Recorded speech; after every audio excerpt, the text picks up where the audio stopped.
तो स्वागत करता हूं दोस्तों आपका एक नए वीडियो में। तो आज हम लोग बात करते हैं फूड टेक्नोलॉजी में जॉब के बारे में।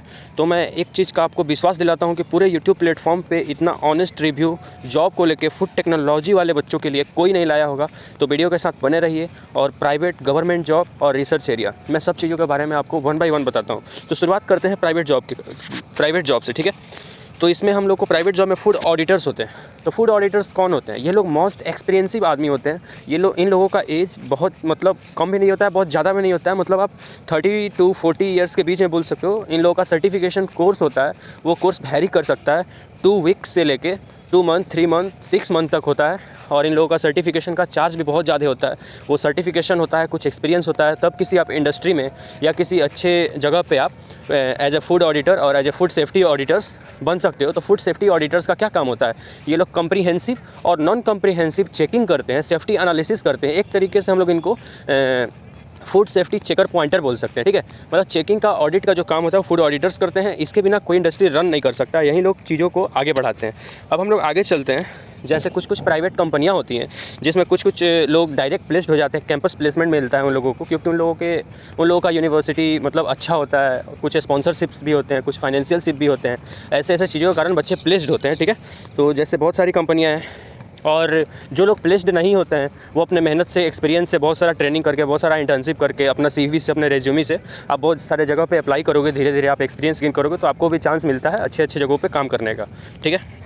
और प्रमोशन स्किल बहुत अच्छा होता है। और मैं फिर से आपको बोल रहा हूँ, आपका मास्टर्स कंप्लीट रहेगा तो आपको कहीं भी किसी भी चीज़ों का दिक्कत नहीं होगा। आप प्रमोशन पाओगे, अच्छे से रहोगे, इज्जत से रहोगे, ठीक है। तो बहुत सारी कंपनियाँ हैं।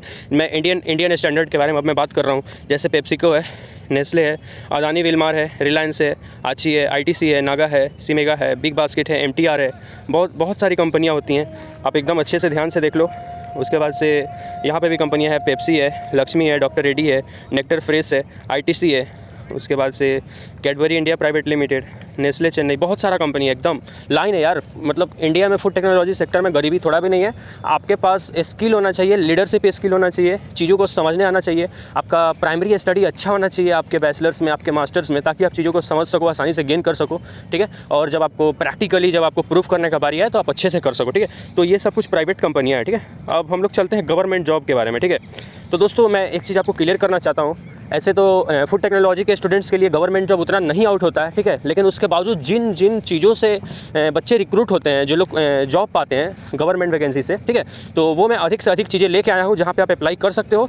और ये एक बहुत अच्छा कैलेंडर है। ज़्यादा लेट वाला भी एग्जाम नहीं है कि आप आज एग्जाम दिए हो तो 2-3-4 साल बाद रिजल्ट आएगा, ऐसा नहीं है। PCS की तरह नहीं है हाल इसका, ठीक है। इसका बहुत सही है, जेन्युइनली अच्छा है, ठीक है। तो आओ हम गवर्नमेंट जॉब के बारे में अब हम लोग डिस्कस कर लेते हैं। तो गवर्नमेंट जॉब में सबसे पहले मैं FSSAI के बारे में बात करूँगा।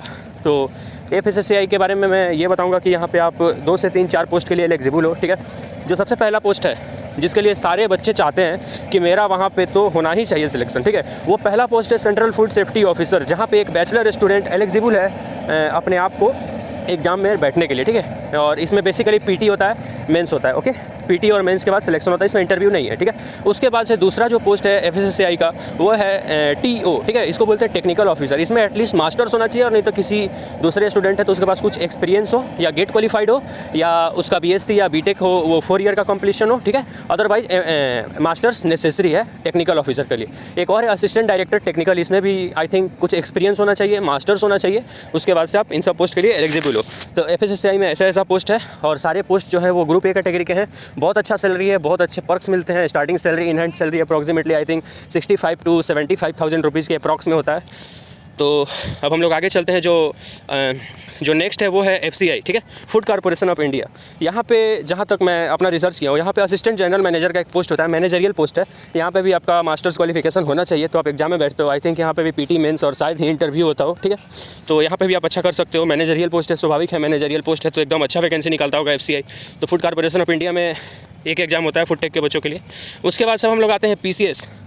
जो भी राज्य के बच्चे हैं, ठीक है, आप किस स्टेट से बिलोंग करते हो, ठीक है, from which state you are belonging to, okay. As example from any student from Bihar, then BTSC, Bihar technical service commission will just out their notification for the recruitment of food safety officers, or and a student from Rajasthan will applying for the examination of Rajasthan Administrative Service for the post of food safety officer। तो अलग अलग जगहों के अलग अलग PCS exam होते हैं, तो कहीं कहीं पे तो डायरेक्ट रिक्रूटमेंट हो जाता है बिना एग्जाम का, और कहीं कहीं किसी स्टेट में एग्जाम देना पड़ता है, PT होता है, मेंस होता है, उसके बाद से सिलेक्शन होता है, ठीक है। और कहीं कहीं जगहों पे मार्क्स बेसिस पे ही बस हो जाता है, मतलब सर्टिफिकेट दिखाना है, अपना कुछ एक्सपीरियंस दिखाना है, बस इतना से हो जाता है, ठीक है। तो PCS एग्जाम भी एक अच्छा चॉइस है, इसमें भी अच्छा सैलरी है, बढ़िया है, सरकारी है, और क्या चाहिए। अब हम लोग आगे चलते हैं। ये मैं एक नया चीज़ इंट्रोड्यूस करने जा रहा हूँ। मेरे ख्याल से पूरे YouTube प्लेटफॉर्म पे या किसी भी प्लेटफॉर्म पे IBPS SO के बारे में फूड टेक्नोलॉजी के बच्चों के लिए कोई ना बताया होगा और ना कोई समझाया होगा, ठीक है। तो ये एक one of the most prestigious और स्किल वन जॉब है, ठीक है। इसमें ये है एग्रीकल्चर के बच्चों के लिए, लेकिन एजुकेशनल क्वालिफिकेशन में मैंने फूड साइंस और फूड टेक्नोलॉजी देखा, और इसमें वो बच्चे एलिजिबल हैं जो 4 ईयर का प्रोग्राम इनरोल्ड किए हैं, 3 ईयर वाले फूड साइंस और 3 ईयर वाले फूड टेक्नोलॉजी और BVOC, bachelor of vocational in food technology. ये बच्चे एलिजिबल नहीं हैं। जो 4 ईयर वाले बच्चे हैं, 4 ईयर वाले, मैं फिर से रिपीट कर रहा हूँ, those students are eligible for this examination of IBPS specialist officer. Only 4 year of graduation period tenure is eligible for this examination again, okay. तो यहाँ पे आप एलिजिबल हो। यहाँ पे जो पोस्ट होता है उसका नाम है agriculture field officer, AFO। Every year in the month of November the IBPS release their notification for the post of agriculture field officer in the different banks, in the different Indian banks, ठीक है, like including Canara Bank, Bank of India, Bank of Baroda, Punjab National Bank, there are so many banks, all Indian banks, okay। तो यहाँ पे सारे banks जो हैं ये IBPS के अंडर में आते हैं, और हर एक बैंक में एक एग्रीकल्चर फील्ड ऑफिसर का ज़रूरत होता है, ठीक है। ज़रूरत इसलिए होता है कि ताकि किसान जो आए वो लोन ले, उसके बाद से बहुत सारी चीज़ें होती हैं, नियम कानून होते हैं, ठीक है। तो AFO में PT होता है, मेंस होता है, इंटरव्यू होता है, ठीक है। मेंस का सिलेबस में पूरा एग्रीकल्चर का सिलेबस है, ठीक है। तो इसके लिए आप कोचिंग ले सकते हो। फूड टेक के बच्चों के लिए मैं यही बोलूँगा, आप कोचिंग ले सकते हो, और नहीं तो खुद के सेल्फ कॉन्फिडेंस से आप कर सकते हो तो करो, ठीक है। उसके बाद अब हम आगे चलते हैं, अब चलते हैं PhD के पास, ठीक है। तो जो बच्चे PhD कर लेते हैं, ठीक है, मतलब वो JRF और SRF कर लेते हैं। एक तो ऑलरेडी जहाँ पे वो अपना JRF कर रहे थे, किसी प्रोजेक्ट पे काम कर रहे थे, या अपना कोई भी थीसिस वर्क कर रहे थे, या किसी पार्टिकुलर टाइटल पे काम कर रहे थे, जब उनका पूरा कंप्लीट हो जाता है, ठीक है, तो वो रिसर्च एसोसिएट के लिए किसी भी रिसर्च एंड डेवलपमेंट वाले इंस्टीट्यूशन में अप्लाई कर सकते हैं परमानेंट पोस्ट के लिए। जैसे कि बहुत सारा गवर्नमेंट जॉब है, जैसे कि मैं आपको बताना चाहता हूँ CSIR, CFTRI। PhD जो बच्चे कर चुके हैं वहाँ पर आप as a research scientist join कर सकते हो, प्रिंसिपल साइंटिस्ट ज्वाइन कर सकते हो, ठीक है। धीरे धीरे इसमें प्रमोशन बहुत अच्छा है। उसके बाद से आप JRF SRF करने के बाद आप DFRL लैब, ठीक है, DRDO, defence research development organisation, ठीक है, DRDO में भी आप DFRL जो लैब है उन लोगों का, वहाँ पे भी फूड टेक के बच्चे एलिजिबल हैं, और यही है, और बस इतना ही है। बाकी और JRF SRF का और भी बहुत सारा चीज़ है, और इतना ही है। बाकी मैं आपको फिर से बताता हूँ, सब चीज़ यही है। गवर्नमेंट जॉब इतना अच्छा कोई नहीं बताया होगा जितना अच्छे से मैं बता रहा हूँ आपको। इतना सारा अपॉर्चुनिटी है गवर्नमेंट जॉब में, तो दिल से जहाँ से मेहनत करो, अपने फूड टेक को देखो, रीजनिंग लगाओ, एप्टीट्यूड बनाओ, उसके बाद से रीजनिंग के लिए RS अग्रवाल का बुक लो, उस पर टिक मार्क करो, अच्छे से रीजनिंग बनाओ ताकि PT क्लियर हो जाए। मेंस तो आपका अपना सिलेबस है फूड टेक का, और कोशिश करो, एक बात मैं बताना चाहता हूँ, कोशिश करो कि फूड टेक का जो भी जॉब है वो बस तुम ले सको, दूसरे अलाइड ब्रांच का बच्चा आगे तुम्हारा नहीं ले जाए। कि कोई ग्रेजुएट हो एग्रीकल्चर से या बायोटेक से, वो आता है FSSAI के एग्जाम में बैठता है और तुम्हारा जॉब लेके चला जाता है। ऐसा नहीं होना चाहिए। तो इससे बड़ा शर्म का बात क्या होगा। इसलिए मैं चाहता हूँ सब लोग मेहनत करो, अच्छे से करो, ठीक है। ये सब जॉब्स हैं, और IBPS SO जो मैंने बताया है, तुम जाओ और एग्रीकल्चर वालों से उनका जॉब छीन लो।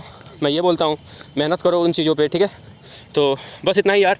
तो आपको वीडियो अच्छा लगा हो तो आगे शेयर करना, ठीक है। तो thank you very much, good bye.